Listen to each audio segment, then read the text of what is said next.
मैं आपको ये बताना चाहूँगा कि पहली बारी राजस्थान के अंदर 43,000 भर्ती है। अभी हमने असिस्टेंट रेडियोग्राफर लिए, अभी हम लैब टेक्नीशियन अभी 3,000 ले, 43,000 भर्ती हैं आपकी नवंबर तक हो जाएगी। तो यार अब मुझे खाली पद है तो यार भर्तियों की जब पद भरेंगे ना तो 43,000 कभी नहीं हुआ है। 43,000 ये हमारे नवंबर तक आ जाए। देखिए, Rome was not built in one day, overnight कुछ नहीं होता है, हमें समय देना पड़ेगा। समय का मतलब हो सकता है कि साल भर हमें देना पड़ेगा। जो सिस्टम इतना बिगड़ गया है, जो सिस्टम के अंदर जंग लग गया है, उसको दुरुस्त करने के अंदर भी टाइम लगता है।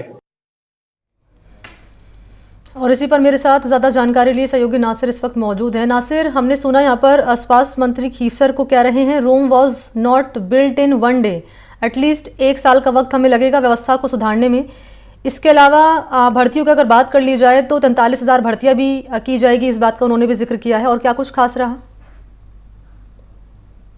मणि, जब कोई भी नई सरकार आती है तो पिछली सरकार के कामों का एनालिसिस किया जाता है। पिछली सरकार जो घोषणाएं करके गई है उन्हें इंप्लीमेंट करना भी नई सरकार की जिम्मेदारी होती है। तो अशोक गहलोत सरकार जाते जाते बहुत सी ऐसी घोषणाएं करके गई थी जो सीधी पब्लिक से जुड़ी है। तो भारतीय जनता पार्टी की जिस सरकार ने अभी जिम्मा संभाला है तो उसकी ये जिम्मेदारी बन जाती है कि पहले तो पिछली सरकार ने जो घोषणा की है उन कामों को पूरा करें, और इसके अलावा वो अपनी जो फिलॉसफी है, जो जिस फिलॉसफी के साथ वो हुकूमत में आई है, उसको भी इंप्लीमेंट करें। तो इसी के मद्देनजर कल जो चिकित्सा मंत्री हैं गजेंद्र सिंह, उनका बीकानेर दौरा था। वो बीकानेर के प्रभारी मंत्री भी हैं। उन्होंने बहुत सी बातें कही। सबसे पहले उन्होंने ये कहा कि पूरा सिस्टम बिगड़ा हुआ है और हमें इस पूरे सिस्टम को सुधारना है। Rome was not built in one day. उन्होंने कहा कि रोम एक ही दिन में तैयार नहीं हो गया था, बल्कि उसे बनाने में बहुत वक्त लगा था। तो वही बात राजस्थान के लिए है कि पूरे राजस्थान का जो सिस्टम बिगड़ा हुआ है उस सिस्टम को सुधारने में वक्त लगेगा। हमें कम से कम 1 साल का वक्त दिया जाए, उनका ये कहना था। इसके अलावा सबसे अहम घोषणा, सबसे अहम अनाउंसमेंट जो उन्होंने किया, उन्होंने ये कहा कि जो हेल्थ डिपार्टमेंट है उसमें 43,000 यानी कि 43,000 भर्तियां की जाएंगी। उन्होंने कहा कि राजस्थान की तारीख यानी कि इतिहास में कभी भी ऐसा नहीं हुआ कि एक साथ मेडिकल एंड हेल्थ डिपार्टमेंट में 43,000 के करीब भर्तियां हों। ये पहली बार होगा जब भारतीय जनता पार्टी की सरकार 43,000 भर्तियां हेल्थ डिपार्टमेंट पे करेंगी।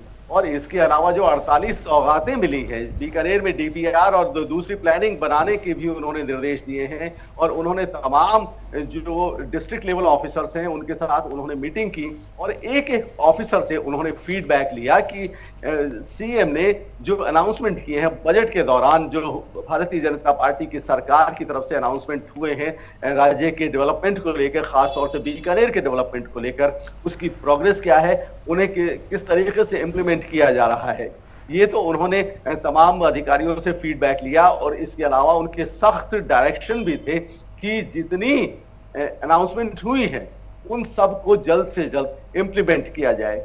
एक बात तो ये हुई, लेकिन जब बीकानेर के जर्नलिस्ट ने उनसे ये पूछा कि बीकानेर के लिए जो घोषणाएं की गई हैं उनमें पिछली घोषणाएं ही अभी तक पूरी नहीं हुई हैं, तो नई घोषणाएं कब तक पूरी होगी, तो अगेन उनका यही कहना था कि Rome was not built in one day, यानी एक दिन में रोम नहीं बन गया था, हमें वक्त दिया जाए। 1 साल बाद आप हमें सवाल करने का हक रखते हैं। 1 साल बाद अगर हमारी घोषणाएं पूरी नहीं होती हैं तो आप हमसे सवाल कर सकते हैं।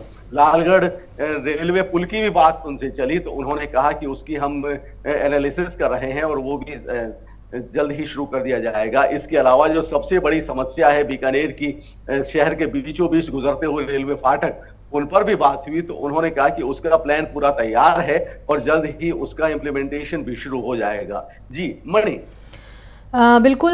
हेल्थ के सेक्टर में कौन कौन से डेवलपमेंट किए जाएंगे, ये जानकारी आप दे रहे हैं, किस बात का जिक्र यहाँ पर कर रहे थे, क्या क्या कहा गया था खीवसर की ओर से। लेकिन महत्वपूर्ण बात ये भी है नासिर की, अस्पतालों की बात यहाँ पर करें तो अस्पतालों में कैमरे लगाने की बात भी कही गई है कि कैमरे लगाए जाएंगे, खास तौर पर उन डॉक्टर्स के लिए जो मुफ्त की चांदी काटते हैं, अस्पतालों में नहीं रहते हैं और इसका खामियाजा दिक्कतें परेशानी होती है मरीजों को।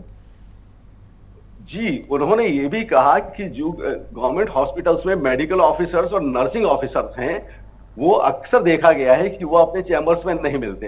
नर्सिंग ऑफिसर्स वार्ड में नहीं मिलते, अपने चैम्बर में नहीं मिलते। वहीं डॉक्टर्स का भी, मेडिकल ऑफिसर का भी ये हाल है कि वो ड्यूटी आवर्स में कहीं और अपनी सेवाएं दे रहे होते हैं। तो उन्होंने ये कहा कि इन सब पर लगाम लगाने के लिए हर हॉस्पिटल के हर कमरे में सीसीटीवी कैम लगाया जाएगा और उसकी रेगुलर मॉनिटरिंग की जाएगी, ताकि कोई भी मेडिकल ऑफिसर या नर्सिंग ऑफिसर अपनी जिम्मेदारी से भाग ना सके और जो उसका ड्यूटी आवर है और ड्यूटी आवर के दौरान वो पूरी तरह से अपनी ड्यूटी पर मौजूद रहे, मुस्तैद रहे।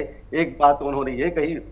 दूसरा उनका ये भी कहना था कि जिस तरह से 43,000 भर्तियां की जा रही हैं, उससे तमाम हॉस्पिटल्स में स्टाफ की कमी दूर होगी। इन 43,000 भर्तियों में हालांकि उन्होंने ये क्लियर नहीं किया कि इसमें कितने मेडिकल ऑफिसर्स होंगे, कितने नर्सिंग ऑफिसर होंगे और कितना पैरामेडिकल स्टाफ होगा। लेकिन उन्होंने कहा कि 43,000 भर्तियां कम नहीं होती हैं, इसका बहुत फायदा मिलेगा। और लेकिन हाँ, एक बात और उनसे जब हमने सवाल किया, ये सवाल एनडीटीवी का ही था, तो एनडीटीवी ने ये कहा कि जब डॉक्टर्स को नॉन प्रैक्टिसिंग अलाउंस मिलता है, इसके बावजूद वो अपने घर पर प्रैक्टिस क्यों करते हैं। तो उन्होंने कहा कि हम इस पर भी लगाम लगाने का सोच रहे हैं कि ताकि कोई डॉक्टर अपने घर पर, सरकारी डॉक्टर प्राइवेट प्रैक्टिस ना। बिल्कुल, बहुत शुक्रिया आपका नासिर, तमाम जानकारी के लिए आपका।